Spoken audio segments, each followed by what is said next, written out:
Stepney, the Bluebell engine, was busy talking to the other engines. It was his first visit to their railway, and he was having a splendid time. "You are very lucky engines," he said. "Your line has got everything. It's long enough to give you a good run, and you have plenty of passengers. Then you have a quarry and a mine, so you need plenty of cars. Cars are fun. I miss them on our line."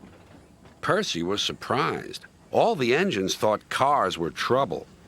"You're welcome to take some of mine," he said, "but you'd better ask driver first." Their drivers agreed, and the two engines set off.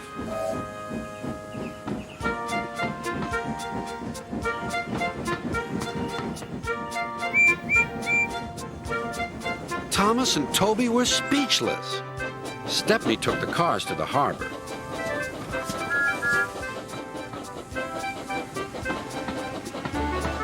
Then he picked up a load of empty ones and started back.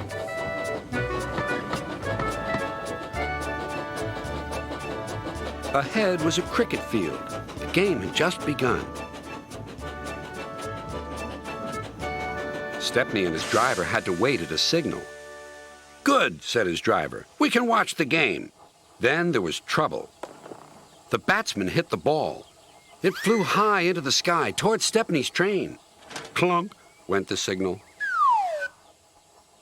Thump went the ball into a car, but neither driver nor fireman heard it. "Stop!" yelled the players, but Stepney didn't hear them. Come along," he puffed to the cars. "Our one and only ball!" cried the players. "Wake up, Caroline," they said to their old car. "The chase is on." Caroline coughed crossly and rolled down the road. Stepney wasn't hurrying. Caroline soon came up behind. "Toot, toot," she wailed. The players shouted, but Stepney was still too far away for his driver and fireman to see or hear properly. They completely misunderstood. "If those jokers want a race," said the driver, "they can have one. Faster, Stepney, faster." Poor Caroline wasn't happy at all. She rattled along at twice her usual speed. "I shouldn't be treated like this," she grumbled. "This pace is too hot for my system. It'll fuse all my circuits." Suddenly, Stepney was nowhere to be seen. "Yahoo! That silly train has run into a hole, so we can't catch it. I can go home now." But she couldn't. Her driver pounded Caroline on up the steep hill and then down the other side toward the station. Stepney was already there when Caroline cluttered in. "We need our ball back," cried the players, and explained everything. The ball was nestled under some straw in the third car from the van. "We've found it," cried a player. "We're sorry," sighed the driver. "Oh, you couldn't help it," replied the player. "Now we must get back quickly." "You'll be lucky," said the driver.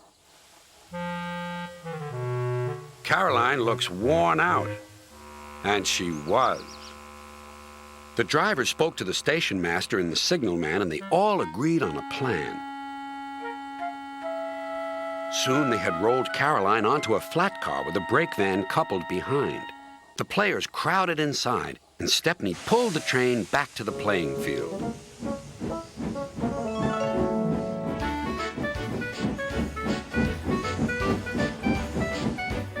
Everyone enjoyed watching the game.